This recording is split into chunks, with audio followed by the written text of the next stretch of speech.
Hello guys, at kung bago ka pa lang dito sa aking munting channel, let me introduce myself. Ako pala si Plumbing Informative Channel. Nag-upload ako ng mga video about sa plumbing issues, plumbing lines, plumbing diagrams, at kung ano-ano pang video patungkol sa pangtubiro.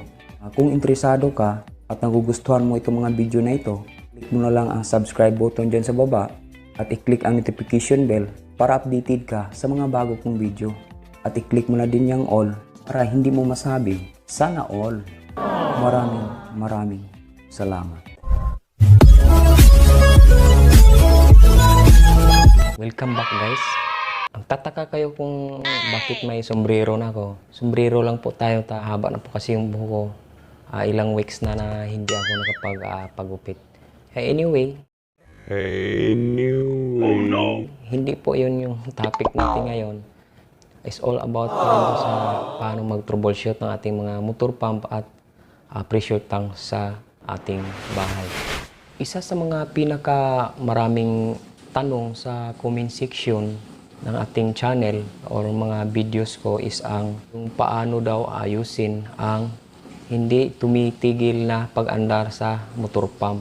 Marami kasing rason na bakit hindi tumitigil. Bigyan ko po kayo ng mga reason kung bakit ganyan po ang situation sa inyong motor pump. Panuorin po nyo ito hanggang matapos. Una po na rason is mayroong leak ang inyong pipeline. So paano po ba natin malalaman na mayroong leak?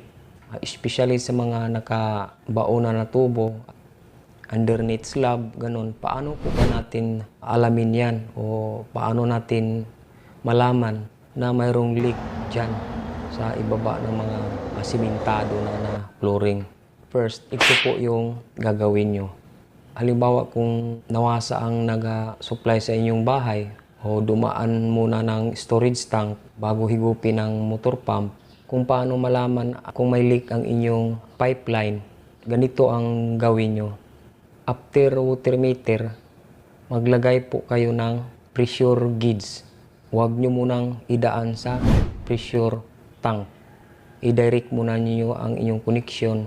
Puputulin nyo yung connection na papasok sa bahay from water meter and then pressure gauge. I-observe nyo lang yan guys. Kung gagalaw pababa, ang ibig sabihin talaga niyan is mayroong leak ang inyong pipeline.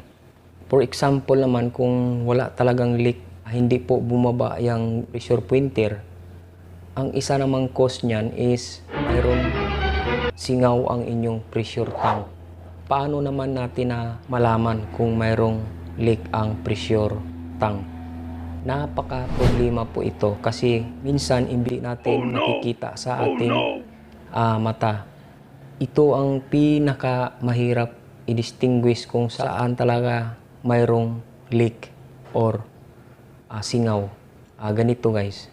Unang gawin nyo kapag ay problema ang inyong pressure tank, gusto nyong malaman, ito yung pangalawang proseso kung paano malalaman ang water line nyo na mayroong leak.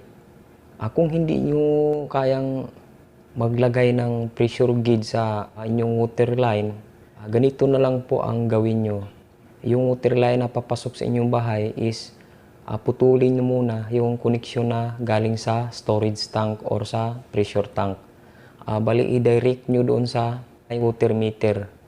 At saka pag nadugtong nyo na, sarado nyo muna lahat yung mga gripo, shower at iba pang mga plumbing fixture dyan sa loob na inyong bahay.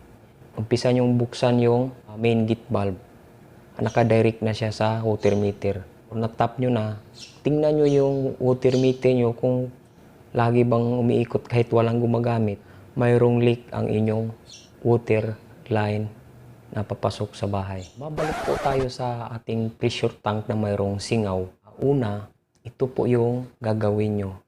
Kasi napaka-invisible po yung leak ng ating pressure tank. Hindi mo makita minsan sa inyong mata yan. Parang karayom lang yung singaw niyan pero napakalaking epekto yan sa ating motor pump. Palagi na pong umaandar at hindi na nag-automatic on and off ng maayos. Kaya ito yung tips ko sa inyo kung paano natin tukuyin yan or paano natin matatagpuan o paano natin makikita kung saan. Una guys, ito po yung gawin nyo. Di ba nakakunikta ang ating pressure tank, motor pump at storage tank. Yan po yung ating setup. I-assume na lang natin na ganyan po yung ating setup. Tapos hindi nag-automatic on and off or andar ang ating motor pump. Unang gawin nyo is i-close nyo muna yung ayang linya na papasok sa inyong bahay na may gate valve. Atin muna yang i-off. Pagkatapos, paganahin natin yung ating motor pump. I-observe din nyo kung mag-automatic shut off ba. Tingnan nyo yung pressure gauge niya kung papalo ba sa 40 PSI.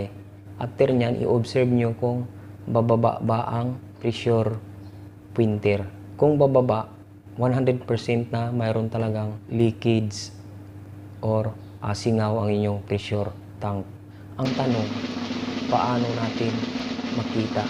Paano natin matagpuan kung saan? Ganito guys, sabunin nyo lang ng puro ang inyong pressure tank. Magamit kayo ng mga dishwashing liquid. Example na lang, Joy. Lagi kong ginagamit is yung liquid dishwashing na Joy. Effective talaga. Once na mapahid mo na sa buong katawan ng pressure tank, mayroong mga portion na nagbabubbles. Diyan po natin ma-distinguish. Yan po yung mga leak ng ating pressure tank. Diyan po sumisirit or sumisingaw ang mga kunting leak. Mahirap talaga hahanapin sa aktual na pagtingin lang kung hindi natin gawa ng paraan yan. Sana mayroon kayo natutunan ito sa video na ito. Hanggang dito na lang muna tayo guys. Salamat po sa inyong pagsubaybay sa aking mga video. Once again, maraming salamat. Kita-kits tayo sa next na video.